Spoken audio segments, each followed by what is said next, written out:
Dear friends, let us continuously love one another because love comes from God.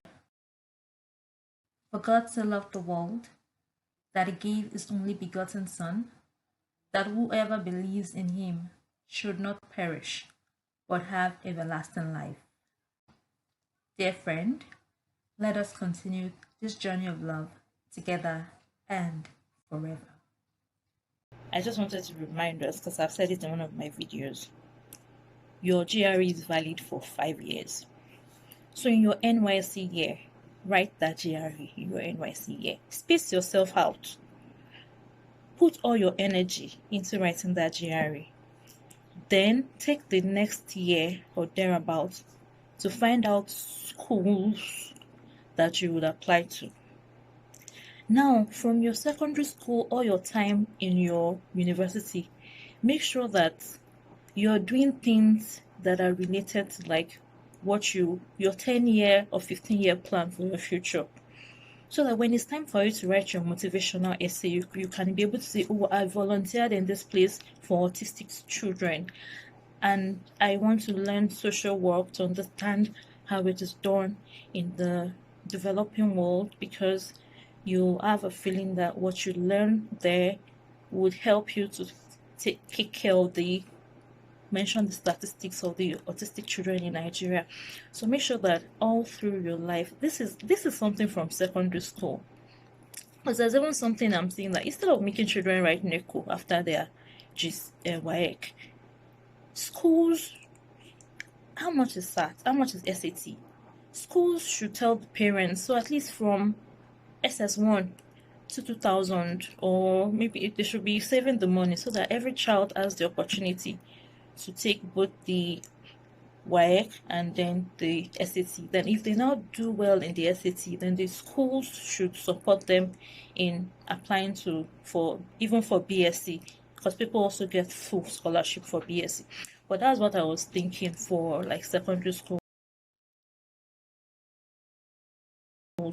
But you that you are not like secondary school, you're doing GRE, graduate school, write your graduate school exam in your NYC year, then give yourself those 5 years, and then do everything you need to do. Sow your seed. If you believe in sowing seed, sow your seed. Then if everything you do, it doesn't happen, maybe it wasn't meant to happen. And there's this blogger that I really respect so much, Nelo. I really respected her so much, or I respect her husband so much. I dey in Nigeria, I take care of you, I give everything you want. Why you can't say, where would they go Canada or America for? Wetin you want for Nigeria, I no fit provide for you. I'm like, when she said that in that video, I'm like, my heart felt so much joy, and I blessed that man. And anytime when people sing songs of I want to end dollar, mo fẹ́ lo dirham, or mo ná dollar lọ́wọ́lọ́wọ́, able God, Shinko Ekun. I know there are different songs. I know it's not the same song. Because I follow. I'm not yet ready for people in the entertainment world. We have talk to talk. That's the plan. We need to grow the Nigerian economy in a way that we can export things to earn other currencies. All the poverty and everything in Nigeria is from the ports, the osmosis of ports. That's if you read some of my articles on medium.com, the osmosis of the ports. Your goal is not just to say you are trying to come out of like a terrible place in quotes. Your goal should be, what is causing this terrible thing? Is because we are spending too much money outside. Your goal and desire is not it's not even coming to study here and trying to escape. It's like, how can we give value and earn other kind of income, other currencies, and that is really so key. This is not my international development podcast. This is just, we are still on Ralia. Actually, say raising Holy Spirit academic lions in Africa. We are still on Ralia, but all of these things are interconnected. So do that for like, so if you are able to like get a good GRE score, apply to schools, and then in 5 years it doesn't happen, do another GRE. But don't let it be a source of stress in your life. And when you're applying to schools, don't pay $75 for application fee. Any school you want to apply to, and just go directly for your PhD. Now that's another thing, that Nigerians limit themselves based on their exposure. Here in the US, I found some of my professors that I was older than them by 5, 8, 10 years. That was because immediately after their BSc, they know that they wanted to lecture, and they already kind of have like a thesis idea, or maybe they were able to say, oh, they were able to show their passion. And the BSc to PhD is possible. I already wrote my GRE, and I know that there was an Education USA library, because I used to go to the Walter Carrington Library to read at the American Embassy in Nigeria. I used to go there to read because I had my textbooks, but they had like almost 7 or 6 of that, and that library is free, but I think you need your international passport to get the card. So I used to read there, but I'm like, what do I need to go to the Education USA library for? I can read for myself, I can apply, write essays myself, I can search for schools myself.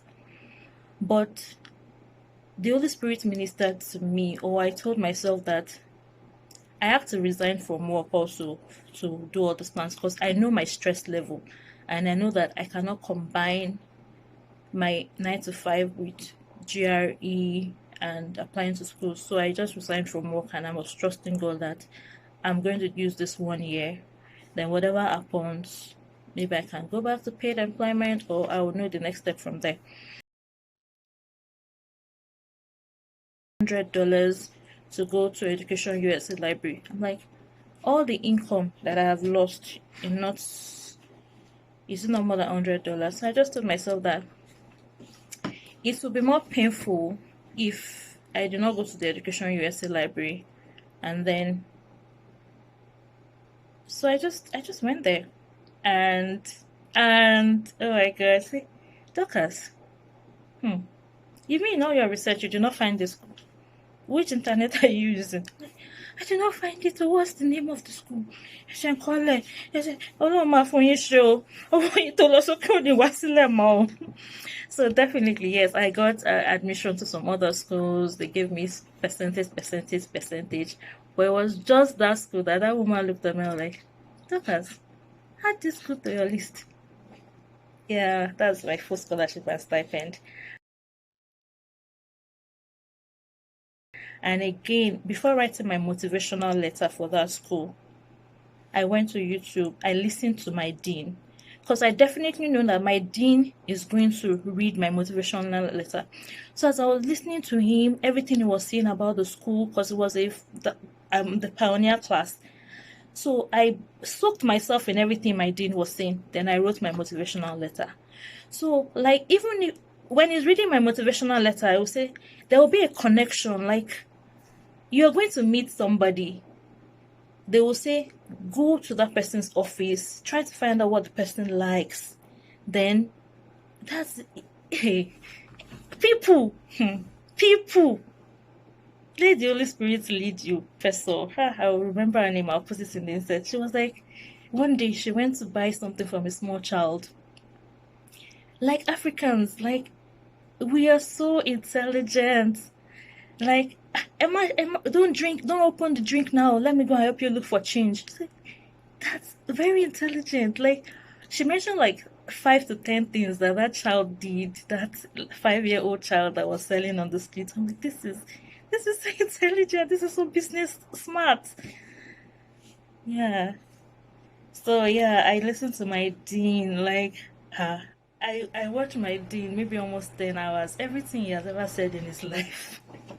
Everything they ever said about my program, because reading is not easy.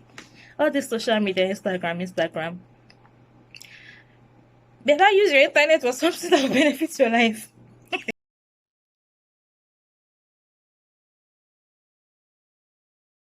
That do your GRE, then give yourself that, sow your seed, do everything you need to do, just pace yourself out.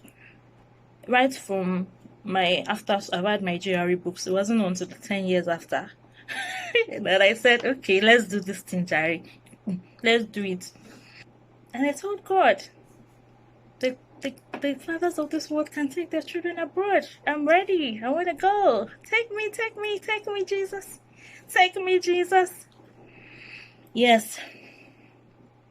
It was actually COVID. Like this, my program I'm doing now on the East Coast. It was actually COVID. Like, although I've applied to jobs in Nigeria, but definitely I don't want to work in the north. And every other place I was applying to, they look like they'll be very stressful places. I wouldn't have a life. And then I've told God that after this my master's, I want to marry, because marriage is also, especially if you marry a good person, I think it helps you to, as a stress, it helps to manage stress, to maintain that I honor God and I will keep this TBTB until I marry. When I was done with my OPT, and my boss, even my boss she's an angel. She was like, oh, what if this H1B doesn't plan? What are your alternate plans? I'm like, H1B will work. And see, if you're using your faith, doesn't mean you should not have an alternate plan. But the alternate plan that a person wanted me to have was Canada. And me, this America that I've been for 3-4 years, I did not even hear. The only person that said to me was somebody that, I don't want to say, he was on a wheelchair, and that was the only person that did in my 4 years of America. In my 3 years, now 4, that time 3 years, I'm like, if I'm going to Canada, Dorcas, Canada is not my priority now. My priority now is to marry. Even if I want to go, because everybody is always saying negative things about Canada. The car insurance is expensive. Even if the healthcare is free, you still need to pay for your bed in the hospital. People just keep saying negative things. The thing is, Nigeria or America, everywhere, or Canada or any developing country, every country has its own unique challenges. So you are changing pots. So whatever you find in your pot, you still need to have the strength to deal with it and not let it affect you psychologically and mentally. So I told myself that what I can do now is that let me experience the East Coast for 1 year. So that was how I found myself here in Worcester. And I looked at the money I had, and because I was making this decision late, I was applying to my schools in like March, April, and because of COVID, they were still allowing people to apply because many people from outside countries could not apply. So I didn't get the full scholarship, I didn't get the stipend, but I could afford what was remaining. And the major challenge was even the accommodation. So my house, my landlord, the rats in this house. And we could say, lay. In fact, but at least my rent for the 1 year is doable, and what I want to eat is doable. And it wasn't until recently I started going to the pantry, because I'm like, if there's a pantry, why am I saying I don't want to go? At least let me experience eating more American style food rather than going to the African store. Because although when I was in South Bend and I was on my stipend, I used to buy all the frozen veggies like pancake. but now that I'm on my savings, yes, we have to cut it according to, we don't need to time yet. And that's another thing, to save. When you're on your stipend, save. Don't get too overly excited about America and just be dumping everything in your box. Save. But the thing is, don't be anxious for anything, but don't just do anything that will be too expensive. Because if you don't get OPT after your school and you need to go back home, and your parents are not like the richest people who sent you to America just for the sake of the prestige, by the time you factor in your flight, because now you're trusting God for OPT, you cannot go and book flights. By the time your 60 days is coming to an end, before they deport you, and inside this port there's no borokoto. Before they deport you 60 days after your program, it's a very dilemma situation. I need to leave the US 60 days after my program, or I need to have gotten a place for OPT. And you can't say you volunteer somewhere, because if you say you volunteer somewhere, you're still paying your rent, you're still feeding yourself, you're eating into your transport money, so that people in your village will not have to donate 500 naira, $1 for you to come back home. So you have to like save and prepare yourself for America. Have some work experience, because having work experience would increase your chances of getting OPT.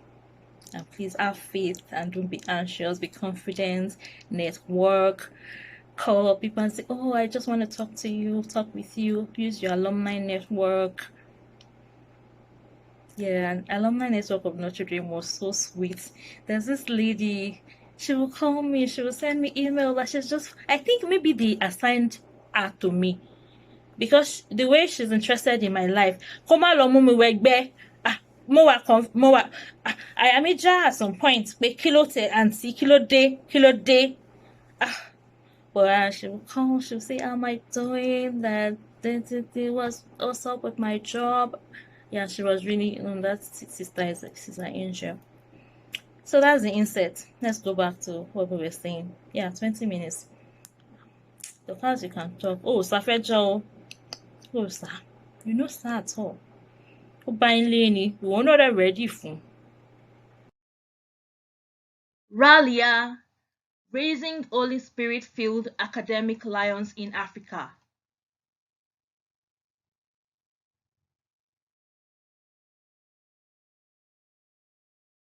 A city set on a hill.